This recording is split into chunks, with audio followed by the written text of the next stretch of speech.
You're listening to the Perth Property Show, Australia's only weekly property podcast by West Australian experts for West Australian listeners. Catch your latest episode every Monday at 7 a.m. Good morning, everyone. Welcome to the Perth Property Show. My name's Trent Fleskens, your host as always, and we're still on the Suburb update run. You guys have been asking for it. We are delivering. We're getting the best agents in the most prolific local government areas in terms of price growth and the story to come back into the studio, give us an update as to how their suburb, their local government has been performing over the last few years since the first time they were in. And the next person I want to talk to, he's the man with the best voice for radio and actually a pretty good face as well for TV, but you won't see it on this podcast. It's Mr. Mark Grogan from O'Neill Real Estate, who has been for many years absolutely smashing that Kelmscott Armadale region. Mate, thank you for coming back in. Thank you for having me, Trent. I appreciate that. Yeah, host as always. I hear that every single week, and it's nice to be your guest on occasion. Thank you. Well, I think at the moment it's very timely to have you in to talk about this part of the world, simply because given the fact that last year it was reported that every single suburb in the City of Armadale grew about 30% last year. And that's very rare to see. Most of the times we spoke about this before, we spoke about this last week with Devon Kelly, that usually suburbs within a certain area, that a substitutable area, will compete with each other for demand. Some will do well for some period of time, then they'll overshoot, then other suburbs will catch up, right? What we saw last year in the City of Armadale was nothing but phenomenal. And it obviously comes down to some pretty obvious reasons about replacement cost and just being well undervalued and affordability. But can you talk us through how your last year as a real estate agent has been in the City of Armadale? Hectic is a word. It is an incredible change that we've seen. We've always had these properties, and they've always actually been really good. It's just that no one really noticed. And I think as the market was changing and affordability was becoming an issue, home buyers were looking further away from perhaps where they might have originally been looking, and they were starting to look within the City of Armadale. And I think, truthfully, most of them were actually getting there, and they weren't going, suppose I've got to buy in the City of Armadale, I'll just have to take what I can get. They're actually coming out, and in many cases, been quite impressed with what's on offer. The demand that I guess evidences that is that the investors have been super active there too, and they were probably the active ones first. They were more active before the home buyers started to...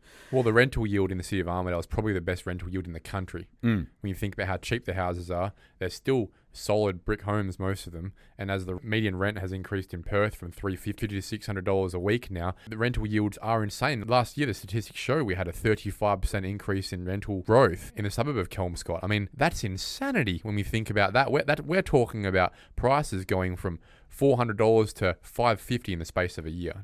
Yeah, it was massive. And it was down to, obviously, a lack of availability. But when the availability even still increased, demand didn't let up. So we suddenly had a lot more people investing. So there were more available rentals in the area, but they were being snapped up very quickly. Do you think people have been pushed down to the lowest socioeconomic quartile of Western Australia simply because of interest rates, and that's what's brought the City of Armadale to the fore? Whereas 2 years ago, they may have been looking in your Linwoods, Langfords, Ferndales, Thornleys, for example, which are that step above in price. They've now gone, well, look, I can't afford any of those things. There's not really many options there either. I'm going to have to look in Camillo, Champion Lakes, Seville Grove, Kelmscott. And then they've gone, well, look, it's actually not that bad here. That's right. But hanging around at the shops is probably a pretty good tell for what an area is like. You see the real people. You do. Yeah, absolutely. You know, you see what's really going on in the world when you're hanging out at the shops. It's not really any different. If you hang around at the shopping centre in Thornley, so you get down to Forest Lakes, have a wander around there, have a wander around any of the smaller suburban shopping centres in between, and then come out to Armadale, not a great deal of difference. It is in the lower quartile of the region in terms of the socioeconomic positioning, but I don't think it's necessarily a reflection on the area. It's perhaps historic. It certainly is historic, but obviously that is always a ball and chain on prices. We're coming from a very low base here, and it was only 4 or 5 years ago that we remember a news report where a fully established house, not a drug den, sold for less than $100,000 in the City of Armadale. Yeah. These days, you couldn't pick up a unit for that. It was a remarkably strange time. I think the rental demand was very low at that stage, and obviously the huge increase in inquiries from the East Coast has meant that we have a lot more people that are here buying investment properties. The social proof, I suppose, is there now. So for somebody who before thought, I wouldn't buy an Armadale because prices never go up, well, they've just seen prices going up, and they've seen people from all over the country recognizing what the area has to offer. And so they're a little bit more inclined to say, oh, maybe it's actually not so bad of an area. Let's investigate it a bit more. And when they come out here, they're not too disappointed to be living here either. We spoke to Shane Beaumont, who top agent in Gosnells, about a month ago, and he made it very clear that the price movement in Gosnells has really been fueled by the East Coast investors. They aren't price sensitive. They look at these numbers and think they're rounding numbers, whether it's 340 or 360, who cares? I want 3 of them, and I like the rental yield, and the houses are great, and it's only 25 minutes from the city, compared to the locals who were squabbling around $1,000 here or there. So the East Coast investors have actually been driving that price growth, and the rest of the market just had to accept it. Correct. Has the story been the same in Armadale? 100%. Yeah, it has. It's very interesting when you get a weekend of having the same conversation in various different forms over the course of hours and hours of showing properties, and there are a lot of home buyers who will come through with the attitude of, the East Coast are driving it up. People from Melbourne driving the prices up. People from Sydney, they're not even looking at it. I always move it down the same path in that conversation and say, well, they're looking at it with a completely different mindset, but you can have that mindset and reap the same rewards. They wouldn't be doing this if they didn't see growth here. Yeah. And they're coming from a state that has seen substantial growth. But we're in Western Australia, and they're looking at it from the point of view of going, okay, so you've got 750 square metre block, you've got train station there and a school there, shopping centres just up there. Why is it so cheap? And as a West Australian, perhaps you're looking at it going, yeah, but it didn't used to be that expensive. Yeah. Well, it is what it is. It is now. And they wouldn't be spending their money here. They wouldn't be investing here unless they saw still further growth. I call it non-buyer's remorse. I've called it that many times. You would have heard on the podcast yourself, Mark. And it really is that person who could have bought 2 years ago at $300,000, or let's say the median house price, which you reported as $340,000 2.5 years ago on this podcast, and are now having to pay mid to high $400,000 for the same product, but not accepting it and still being stuck. And now they're $150,000 down and they still haven't got a house. That's right. And unfortunately, it's very easy to listen to the wrong advice, and it often comes from very well-meaning people as well. No one cares more about your financial choices as a first home buyer, more than likely, than your parents. But for a lot of our first home buyers, their parents are naturally quite conservative, potentially why the socioeconomic situation for them is what it is. And so they might be very cautious about, we don't want you to get in and lose money. And obviously people, when you talk about houses selling for $100,000, people in our area, and I mean across all of WA really, have seen what happens when a market turns and people lose money. And Armadale is one of those areas where it is the most susceptible to mortgage stress. It is the most susceptible to investors pulling out quickly and having that downside risk. I think it has been. I don't know that it will necessarily as time goes by. I think as the Metronet project finishes and all of that extension of the railway, which I'm sure we'll get to at some point in our conversation today, and that urban sprawl continues and further down the freeway, I think we're kind of getting closer to the city, if that makes sense. You're saying you're becoming more middle Perth. We are becoming more middle There's a gentrification happening. There is. Well, people may need to you drive wouldn't themselves observe it down naturally there. when you drive through, because the City of Armadale, and once again, I said this last time, hope you guys are listening, there's some good things that could be done that haven't necessarily been done to improve the overall feel of the place. But having said that, we are more middle Perth. We're not really the outskirts anymore. Well, you think about the outskirts on the Armadale line, it's now really the Byford line. Correct. So you got to travel another 10, 15 minutes to get to Byford, to Haynes, to Hilbert, Yes. all these suburbs that didn't exist 15 years ago. So really, Armadale is the new Gosnells. It is. Yes, that's right. Yeah, exactly. Maybe we're even the new Cannington. There's more in Armadale than there is in Gosnells. Certainly more of a town centre It is. vibe, and historically a lot more history in Armadale as well. That's right. When we think about the pool of buyers these days, obviously 4 years ago, the early adopters, I think, were a lot of investors coming back in. And we know that Kelmscott, Armadale still sit within an affordable first home buyer range for the most part. Has the buyer pool shifted much? Devon Kelly demonstrated last week how there really aren't a lot of opportunities for first home buyers anymore. 4 years ago, it was all first home buyers. The median house price was $430,000, Yeah. ironically. Now it's just, you can't get in at that price anymore. Is Armadale still a place where first home buyers can build a future, or do they have to get pushed out to Hilbert? Hilbert's even becoming unachievable for some of them because it's new, and There's the more house demand value. from that's right. And so the demand from the investors is really quite strong as well, because they're going, it's 2 years old, it's 500,000. I'll have that, thank you. To be honest, the days for first home buyers, unless there's some change in policy, are going to be very, very difficult. I mean, what we've found is because of the $600,000 cap on the First Homeowners Grant Deposit Scheme, the demand for anything up to 600 is really strong. It's interesting because the median house price in Armadale right now is 390,000 based on the previous 12 months of data. Same with Kelmscott sitting at 442. Those numbers, there is nothing for that now. They're not reflective of the average house. Yeah, that you're exactly. selling. Yep, there's actually probably, if I look at both of those median house prices, I don't think there's really anything bar for a couple of units that would fit the bill. Look, let's go back 2.5 years ago. I asked you what you would buy for $340,000. You said a brick and tile home on a full block R25, 800 meters from the train station. That's what you get in the mid 300s. Yeah. What are you paying for that now? 530 to 560. Yeah, it's There's no first home buyer rated duty at that price. No, there's not, and that's where it's a real challenge because that will continue to grow this year. So I would think that most of those sorts of properties, occasionally you'll find something that's really run down that'll hit the market. You can secure those from time to time, but the competition on them is massive. And if you're a first home buyer who's throwing all of your money into your deposit, and you're buying something that does need money spent on it, well, you just spent all your money. It's all gone. So you're taking a decision at that point to live at a lower standard than perhaps you've been used to or that you have pictured yourself living in. And that's not what every first-home buyer might necessarily have been trained by social media to expect and to put up with. Look, a lot of people in the city of Rockingham, the city of Kwinana, who have gone in there as renovators have really reaped some rewards in the last few years. It's been a strategy. They've followed the East Coast investor and, to be frank, have sold back out to the owner-occupier who doesn't want to wait and is happy to buy a renovated 3x1 or 4x2 in the area. Renovators have been making some good money in that time. I would posit half that money they made was simply good buying in a market that was growing. But have you seen the same behaviours in the city of Armadale? Are there any active renovators hitting you up saying, make any of those old solid homes available that I can spruce some paint on? The flippers are out there, and I'm sure you're all listening today, as you should be, because it is Perth's premier property podcast. But they're competing against people who have the cash behind them to purchase and renovate and turn it over quickly. And so when they look at it and they're trying to come up with how they could maybe make some money on it and how they're going to afford to do all that work, and they picture themselves doing that over the course of 3 or 4 years perhaps, because that's realistically what it is when you're living in a property and you're trying to fund it yourself.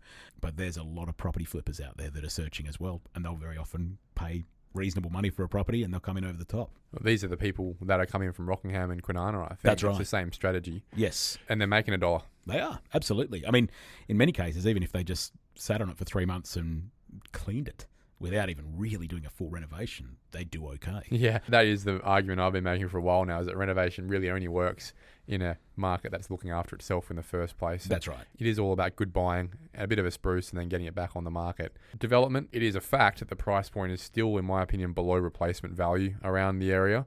It's hard from what I've looked at to make anything in the city of Armadale stack up from a new build perspective as a developer, not to mention geotechnical issues that are rampant around the area with clay soil, which has always been an issue. That's obviously stymied some supply, I would suggest.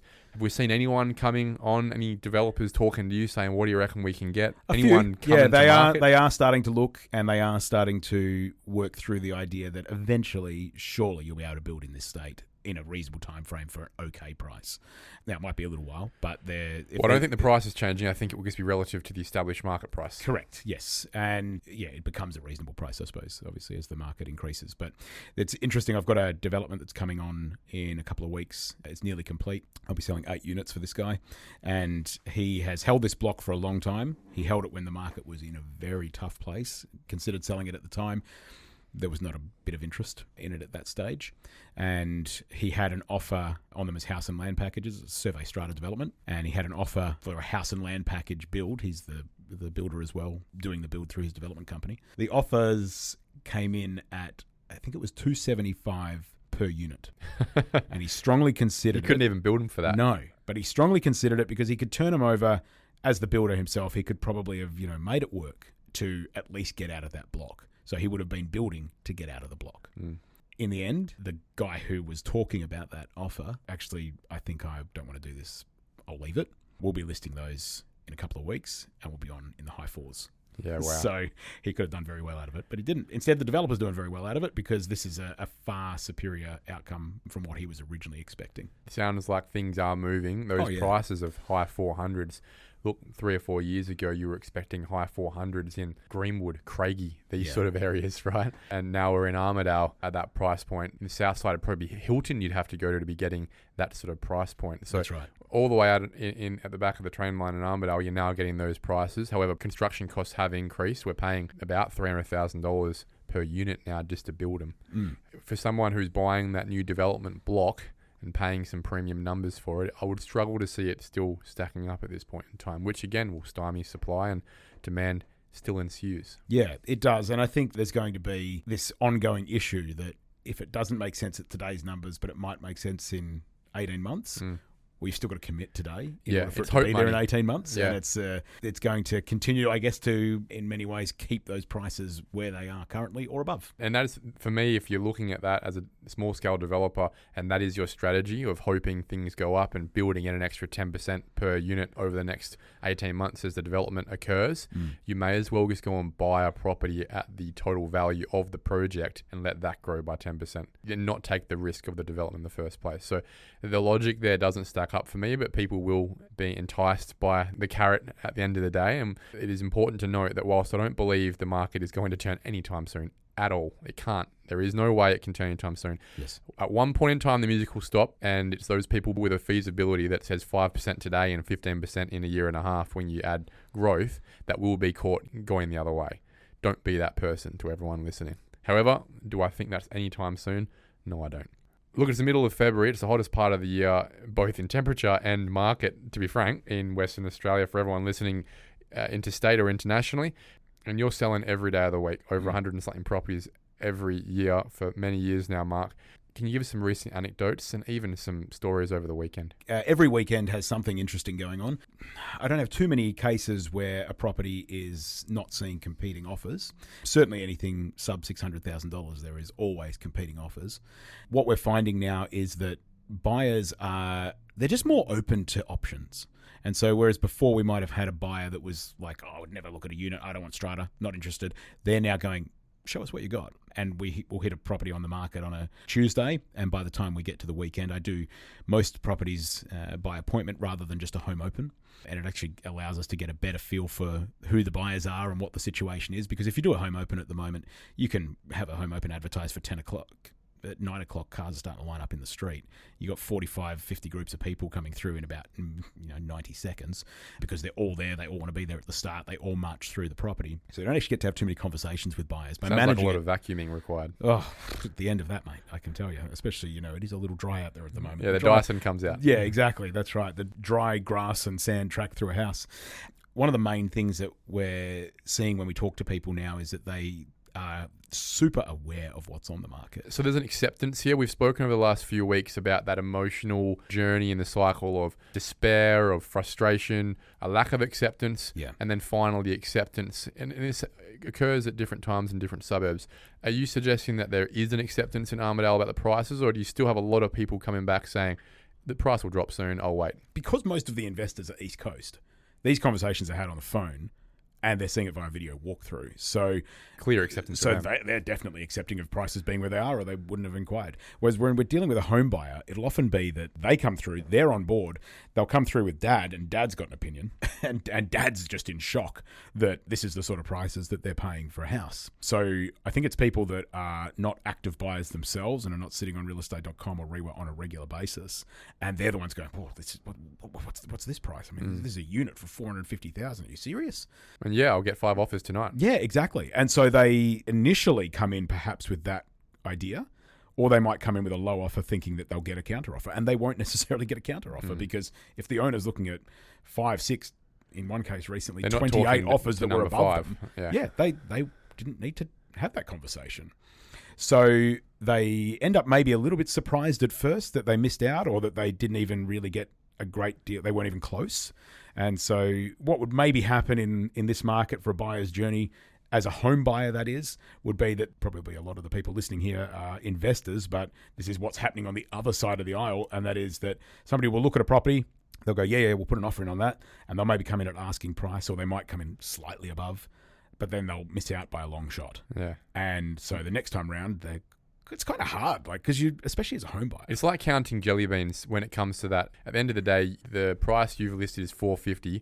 You know it will probably be higher, but are we going to have 6 offers at $500? Do I have to go to $520? And then there's going to be that one person who's in my shoes that is going to go to $525, so I may as well go to $550. Suddenly I'm paying $100,000 over what the listing price was, and I feel like an idiot. But if I don't, then I'm never going to buy a property in next month at $600.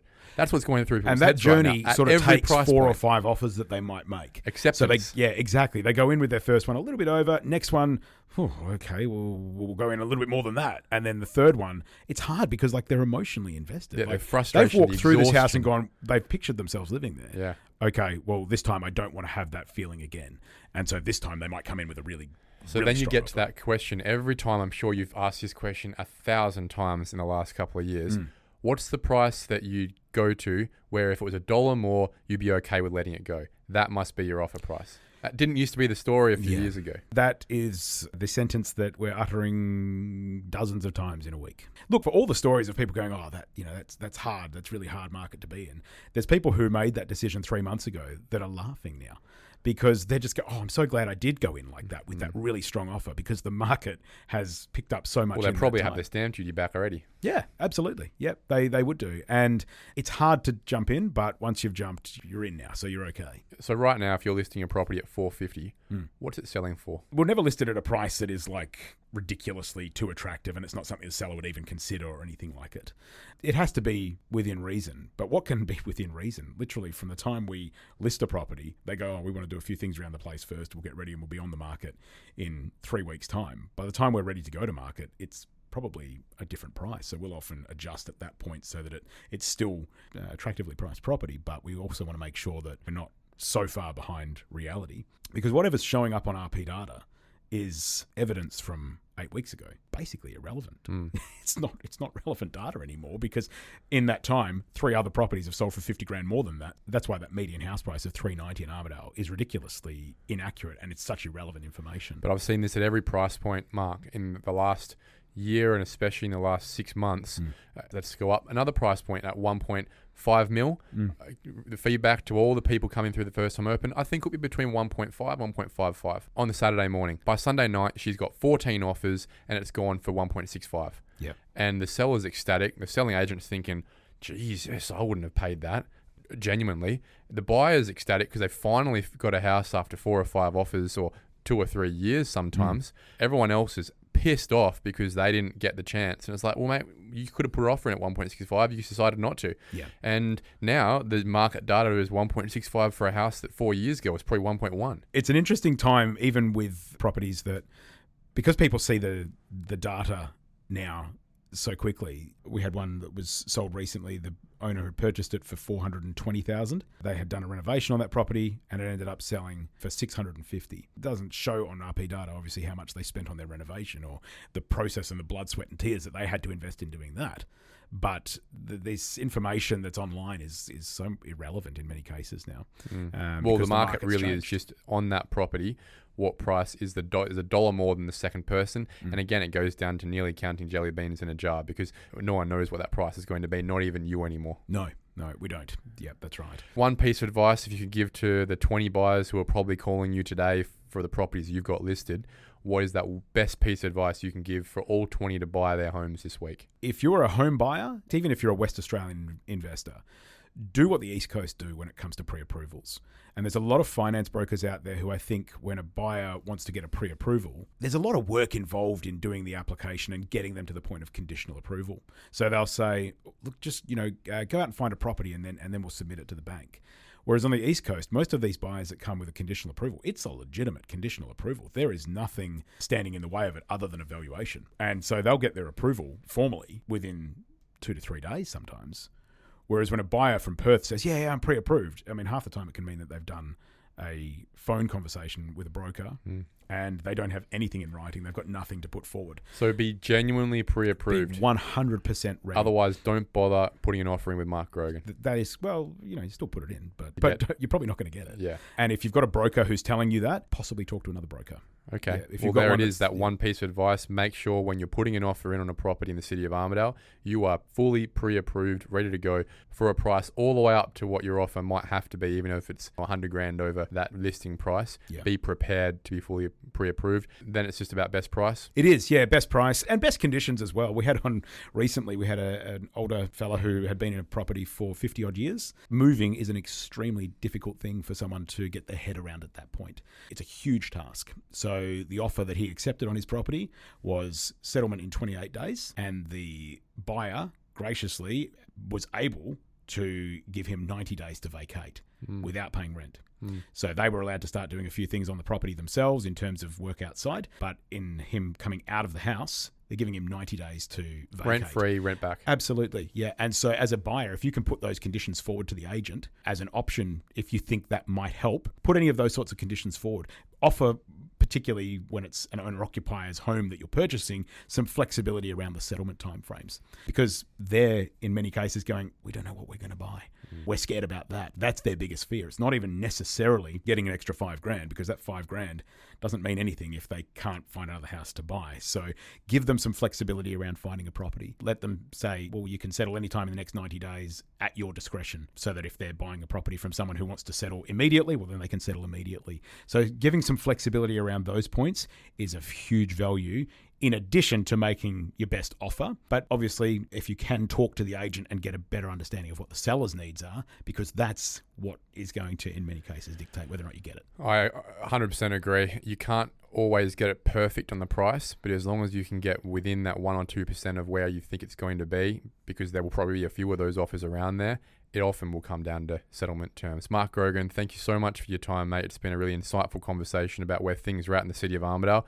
Enjoy selling another 100 and something properties over the next 12 months, and I'm sure we'll have you in again for another update. Trent, thank you very much. And on behalf of everyone who listens to the podcast, thank you for doing it. It is of huge value to us as real estate agents. I can say that. Any agent that's not listening to it really should be. And any investor or home buyer who's not, well, maybe don't tell them about it, because then they'll get on board and they'll have the same information that you're equipping everyone else with. So thank you for your work. Thanks, mate. Thank you for listening to another episode of the Perth Property Show. If you've only just joined the conversation, you can catch up by heading over to our website, perthpropertyshow.com.au, subscribing to the podcast, or joining our Facebook page. Don't forget to tune in next Monday at 7 a.m. for more expert insights, local analysis, and suburb spotlights. Happy hunting!